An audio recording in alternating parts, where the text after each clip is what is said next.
Hey guys, Common Lurker here, and welcome to Let's Scrap another recording attempt trying to beat Liberal Crime Squad. I'm trying to show you guys my mad skills at beating this game. I have beaten it several times, using a particular strategy that I have polished over time. And I'm trying to show that, but apparently I just like to die instead. So we're going to go ahead and set all of these challenges on, because I was so confident that I was going to be able to show you guys me using the strategy, but apparently I keep on dying, keep on alienating the masses and getting killed. That's going to mean that the conservative crime squad is very powerful, and all arch-conservative laws are in place, guns and stuff. Things that can easily kill my character if I'm not careful, which is why I need to be careful.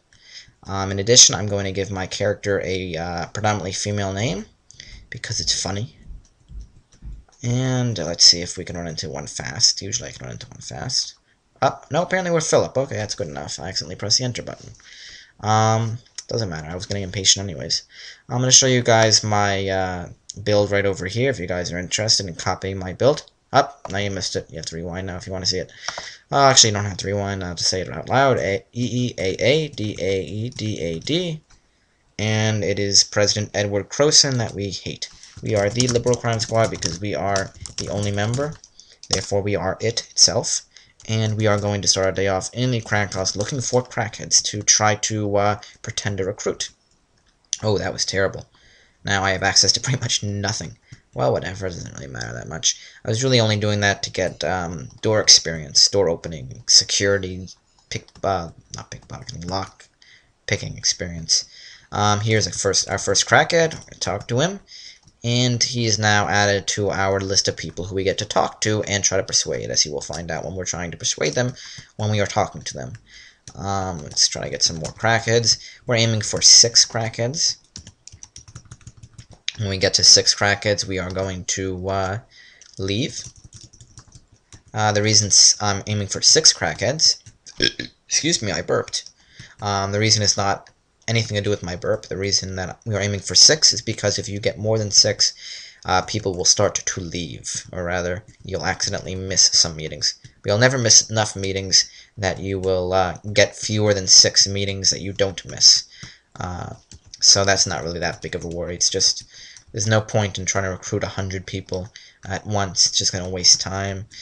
And I have already spent enough time trying to beat this game and failing, so let's not do that. Let's go ahead and get these crackheads. We're now at 7-0, whatever. We accidentally went past it. Not that it particularly matters. It's not going to harm anyone. And now we are going to, speaking of not harming anyone, do something that may or may not harm us. We are going to try and knock that door down. Now, because we did something naughty, something liberal, the conservatives are suspicious, even though all we did was kick a door. You know, I mean, if I kicked a door in real life, I don't think that people would suddenly try to kill me, as they will in this game. But then again, this is a video game. I should not be questioning it. So basically, the reason why I did that was not to get past the door, although I would have liked to do that because I would have gotten maybe some more security experience, but was to get the conservatives to try to look for me. That way I can practice my disguise, and, well, I'm actually surprised my disguise went up before stealth. Usually stealth is ahead of disguise. Trying to level up both my disguise and stealth stats. Both of those are pretty much the same stat, just different. Whenever you're trying to hide yourself, trying not to be cause conservatives you walk by to become suspicious, you will be able to roll a stealth roll. If the stealth roll succeeds, then you see that message right over here, fade into the shadows. And if it fails, then you get to do a disguise roll. Both fail, then the conservatives become slightly more suspicious, and this happens instantaneously through the hive mind of the conservatives.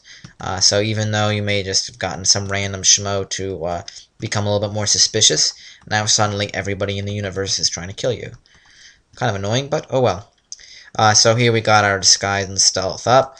And we could try to stay a little bit longer because although we've gotten it to the maximum level we can get today, you can only raise its skill up 1 level per day, we can still get a little bit more experience that'll flood over into the next day.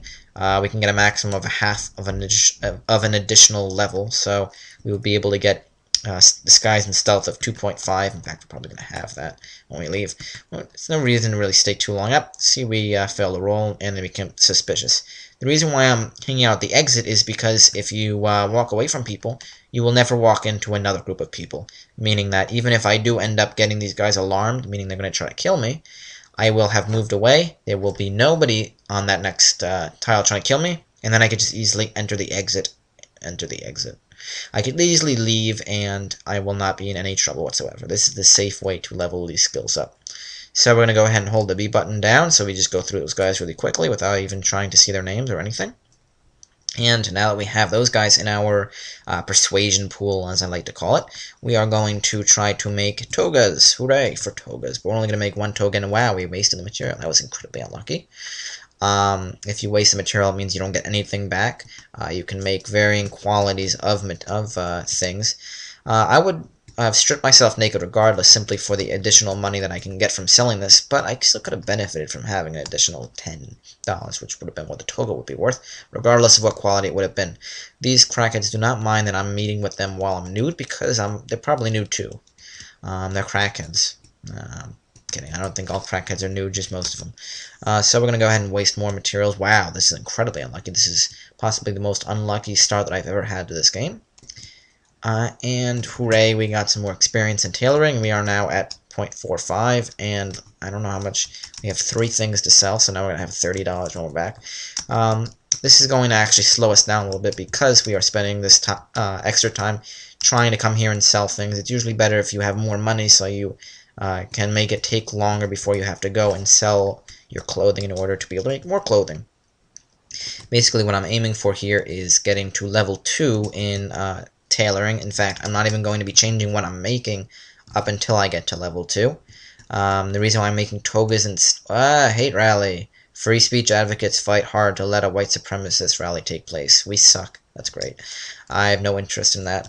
We're not going to be doing any real liberal things for a while. Right now, all we're really focusing on would be our stats, getting our stats higher so that we're able to succeed in liberalism without the conservative swine catching on to us and trying to kill us, which is what the conservative scum, it's not the word I was looking for, but whatever, will try to do. So right now we're at, where are we? We're at tailoring 7 of 100. And so, okay, great. We go up 6 every day, so we can go through like 10 of these safely, which means we're able to just go through all of our money. We only have to look at the money. And I'm going to be probably not showing this to you when I'm doing this kind of really boring grinding. This is just for early on. And we're going to go ahead and sell all of our togas again. And eventually we are going to be so good at tailoring that we can actually make ourselves some pretty decent disguises. And let's go ahead. We have to reset ourselves to make the toga. Do not want to accidentally go through days not doing anything, and then realize that I spent like a week doing nothing, which happens. We have to make sure every time that we are doing the activity we're trying to do. So we get 6 every time, so it's about 10. So I'm going to stop at 9 and see what we're at. 1, 2. Conservative Crime Squad. Took them a while to actually form. I thought they would take less time than that. 4, 5, 6, 7, 8. Stop at 8 because the Conservative Crime Squad thing made me possibly lose count. And we're at, oh, whoa, really?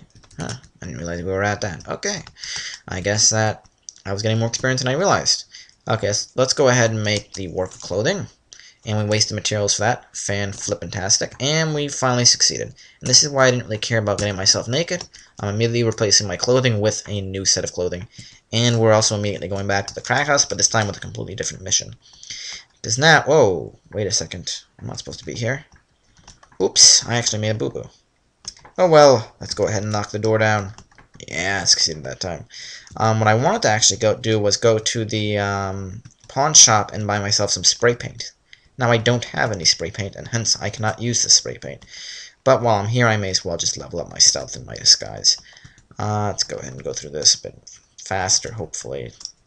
We're close to the level. I'm not even going to bother to really get that flood experience here because I'm not really in any danger of not getting the level the next day. Talk to these guys, and now we're going to go ahead and actually do what I wanted. We're going to sell these togas, and that's going to give us enough money to afford that spray can. Spray cans are actually really good in this game. They're almost game-breaking in certain ways if you know how to use them. Because for one thing, you can use a spray can to close down a building. which is very useful if a building has something like, say, a button to close the nuclear power plant down, and it happens to be really far away from the exit. You can try to destroy the place by using spray painting everything. And so long as your stealth and disguise are really high, you're not going to be caught. And when you come back later on, hopefully the button will be closer. And this allows you to do a lot of things very safely. So now that we actually have our spray paint, we actually succeed in unlocking that door. That's nice. We succeed in unlocking that door. This is actually a really, really obnoxious entrance. I do not like this. I do not approve of it. Having to go around in a circle. Just put a door right over here. It's stupid. Stupid crackheads and their stupid architecture. Yeah, I mean, I'm not really all that interested in getting security experience right now, but I'm going to be trying to bother these conservatives just to get myself some experience in stealth and disguise, so I may as well try to unlock things before they're bothered, just to be a little bit safer. There's a slight possibility that doing this will help me get a level in security like a day earlier. It'll save me a day, you know. It's not really that useful, but if you want to go for a high score, or you just want to impress people, that can be helpful. So now that we actually have spray paint, we're going to be trying to level up our seduction, which is another skill that's important to us. In fact, seduction is more important to us than persuasion, as you will find out much, much, much later when I actually use it in order to break the game. But right now, I'm not going to be using it to break the game, because breaking the game is something that requires having high skills that I don't have. Including seduction. I'm going to want to have actually level 20 seduction. You guys may have noticed I started the game off with 10 agility and 10 charisma. Skill has to be at least 10 so that when you get to the final level of liberalism, you get to the highest level of liberalism. See, I already have seduction. When you get to the highest level of liberalism, you will be able to max out stats associated with, or skills associated with any stat that is at 10. So, in other words, the maximum level for any skill is 20, but you can only get it as high as your as the stat associated with it. So here, persuasion is associated with charisma. Charisma is 10, so persuasion can't be above level 10. However, when I do level up my guy by getting more juice, doing more liberal activities to level my guy up, I will be able to increase agility and charisma and stuff, and that will therefore increase the maximum for this and allow me to have higher stuff like higher persuasion. So now that we've knocked that door down, I think we knocked it down. Did we knock that door down? I wasn't really paying attention. Yep, okay, good. Now we're going to be gaining this experience we want. Let's go back here and be safe. Try to get this experience safely, and try not to accidentally go into the exit, which is one of the dangers, actually, of this particular burp, of this particular strategy. You might accidentally run into the exit, which I have done many times, which is probably why I'm not going to actually be using this strategy. Once my stealth and disguise are high enough, then I'm confident enough in my character's ability to not do that and still get away with it. Let's see. Yeah, here our stealth went all the way